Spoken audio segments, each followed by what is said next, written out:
Assalamualaikum warahmatullahi wabarakatuh. Waalaikumsalam warahmatullahi wabarakatuh. Pada kesempatan kali ini saya akan menjelaskan kepada kalian tentang tarikh tasyrik. Sebelum kita membahas lebih dalam tentang tarikh tasyrik, tentu kita harus mengetahui dulu apa sih tarikh tasyrik itu. Jadi di sini saya akan menjelaskan pertama tentang pengertiannya serta ruang lingkupnya. Tarikh tasyrik terdiri dari dua kata, yaitu tarikh dan tasyrik. Tarikh berasal dari yang berarti sejarah, dan tasyrik yaitu undang-undang. Jadi dapat kita pahami bahwa tarikh tasyrik ini adalah bagaimana sejarah perkembangan hukum undang-undang dari masa Rasulullah hingga masa modern saat ini. Lalu kemudian bagaimana apa saja dalil-dalil tentang tarikh tasyrik ini, yaitu yang pertama Al-Quran, hadis, ijma, dan qiyas.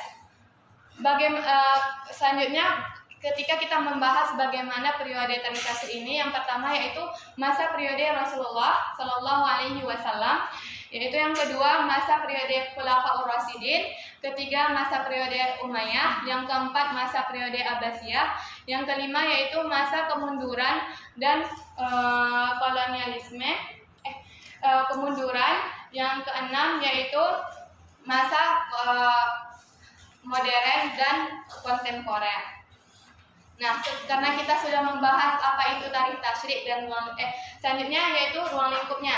Jadi ruang lingkup dari tarikh tasyrik ini yang pertama ibadah, hukum keluarga, hukum privat, siasat syariah, hukum internasional. Namun menurut Rashid Hasan dalam kitabnya Tarikh Tasyrik, ruang lingkup tarikh tasyrik ini terbagi menjadi tiga, yaitu yang pertama al-ahkam al-i'tiqadiyah, yang kedua al-ahkam al-widiyaniyah, yang ketiga yaitu al-ahkam al-amaliyah. Karena kita sudah membahas apa itu pengertian dan ruang lingkupnya, jadi kita akan membahas salah satu bagian dari tarikh tasyrik, yaitu reformasi hukum Islam di negara-negara Muslim. Reformasi hukum Islam ini terjadi karena banyaknya perubahan baik dari segi sosial, budaya, politik, maupun pengaruh dari globalisasi. Hal inilah yang menjadi pendorong bagi negara-negara Muslim untuk melakukan reformasi hukum Islam. Namun perlu kita tekankan di sini bahwa reformasi hukum Islam yang dilakukan tentu tidak akan jauh dan tetap pada dengan memegang prinsip-prinsip dasar ajaran Islam. Reformasi hukum Islam ini terjadi pada beberapa bidang. Nah, yang paling strategis yaitu hukum keluarga. Menurut Tahir Mahmud, negara-negara Muslim dikategorikan sebagai tiga menurut dari hukum keluarga yang mereka anut, yaitu yang pertama hukum keluarga tradisional, yang kedua hukum keluarga sekuler, yang ketiga yaitu hukum keluarga yang mengalami pembaharuan substansi atau pembaharuan peraturan. Ketika kita membahas reformasi hukum Islam, maka kita akan mematok pada negara Turki, di mana negara Turki ini adalah negara yang pertama dan menjadi kiblat kita dalam melakukan reformasi hukum Islam. Selain dari hukum keluarga tadi, ada beberapa bidang lain yang mengalami reformasi hukum, yaitu pertama perbankan syariah,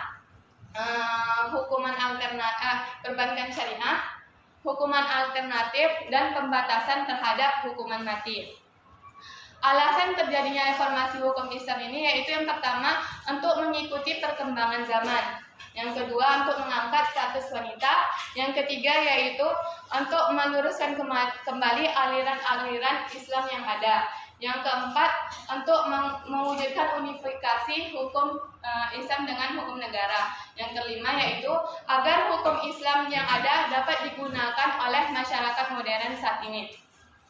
Selanjutnya, setelah kita membahas reformasi hukum Islam di negara-negara Muslim, maka kita akan menspesifikkan kembali tentang hukum Islam ini. Karena kita di negara Indonesia, maka kita akan membahas bagaimana hukum Islam berkembang di negara kita. Tentu ketika kita membahas bagaimana perkembangan hukum Islam di Indonesia, tidak hanya mengacu pada bagaimana perkembangan ini terjadi dalam masa ke masa yang panjang, namun juga bagaimana kemudian Islam ini berinteraksi dengan berbagai aspek yang ada di negara kita. Nah, periode bagaimana perkembangan hukum Islam ini dapat kita lihat pada yang pertama yaitu masa kerajaan Islam. Ini terjadi pada abad ke-13 Masehi hingga abad ke-16 Masehi. Yang familiar kita dengar mungkin Kerajaan Demak, Kerajaan Mataram, atau yang paling sering kita dengar karena kita tinggal di Riau, maka Istana Siak Sri Indrapura. Selanjutnya yaitu setelah masa Kerajaan Islam, maka kita dapat melihat yaitu pada masa kolonial yang terjadi pada 17 Masehi hingga abad 17 Masehi hingga abad ke-20 Masehi. Di mana pada masa kolonial ini adalah masa ketika Indonesia berada dalam kuasa penjajah. Sehingga pada masa penjajahan ini, masa kolonial ini, hukum Islam mengalami pembatasan atau mengalami pembatasan dalam memperlakukan hukum Islam tersebut.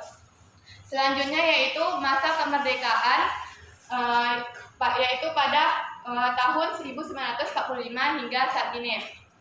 Selanjutnya masa kontemporer hukum Islam di Indonesia. Yang terakhir yaitu bagaimana peran MUI dan masyarakat dalam perkembangan hukum Islam.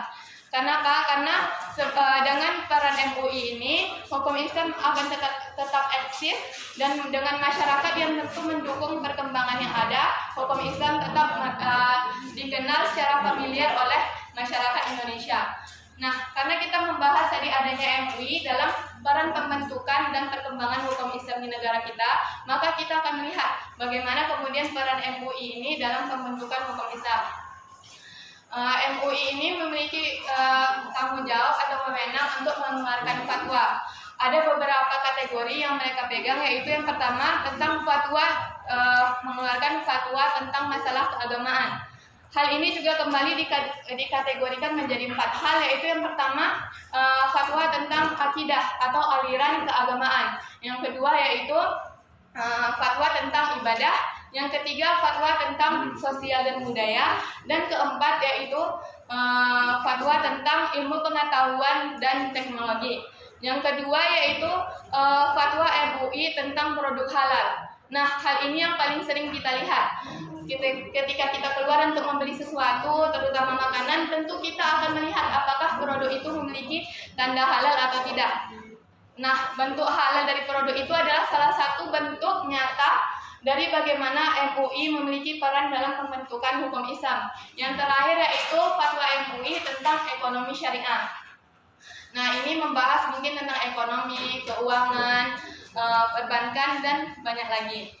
Jadi ketika kita memahami hukum Islam yang ada di Indonesia, tentu kita akan mengetahui bahwa memahami hal itu akan memberikan kita urgensi atau memberikan kita pemahaman bahwa penting untuk kita memahami hukum Islam yang terjadi di Indonesia, yaitu pada landasan historis. Yang kedua yaitu landasan sosiologis. Yang ketiga yaitu terakhir yaitu landasan yuridis. Mungkin sekian yang dapat saya sampaikan. Bagi kawan-kawan yang ingin bertanya, saya persilahkan.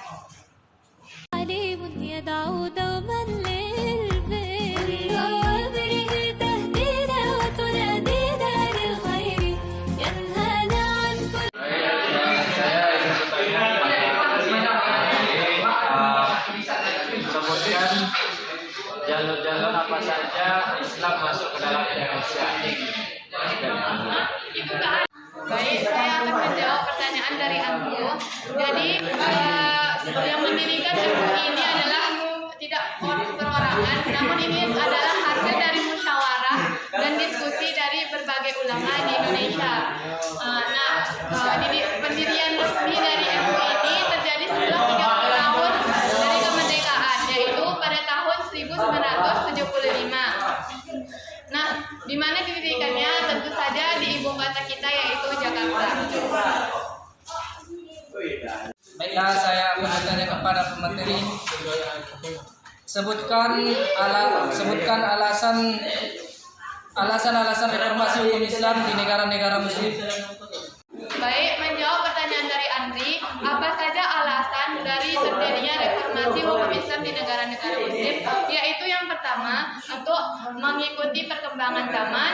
Yang kedua, untuk mengangkat status wanita. Yang ketiga, yaitu untuk mengembalikan kembali atau meluruskan kembali aliran-aliran Islam yang ada di negara tersebut. Selanjutnya yaitu mewujudkan unifikasi hukum di negara tersebut. Dan terakhir yaitu tentu saja agar hukum Islam yang berlaku di negara tersebut sesuai dengan perkembangan zaman dan kebutuhan dari warga negara yang ada di sana. Jadi tadi Pemangkalan sudah menyampaikan perkembangan Islam di Indonesia. Jadi pertanyaan saya, mengapa Islam itu sangat mudah diterima oleh masyarakat Indonesia sehingga mengalami perkembangan yang sangat besar? Baik, terakhir yaitu saya akan menjawab pertanyaan dari Fadri. Nah, kenapa Islam diterima dengan mudah di Indonesia? Tentu saja pengaruhnya yang pertama karena adanya pernikahan di antara sesama warga Indonesia.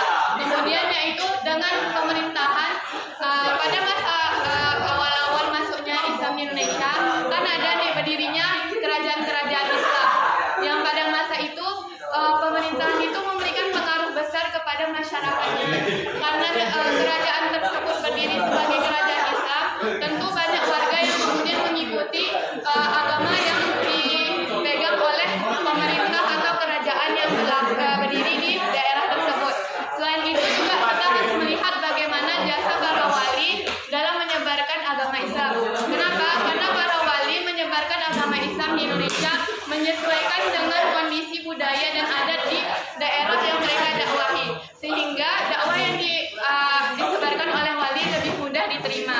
Dan hal ini menjadi salah satu faktor penting di mana kemudian hukum Islam berkembang dan semakin maju di negara kita saat ini. Mungkin hanya ini yang dapat saya sampaikan.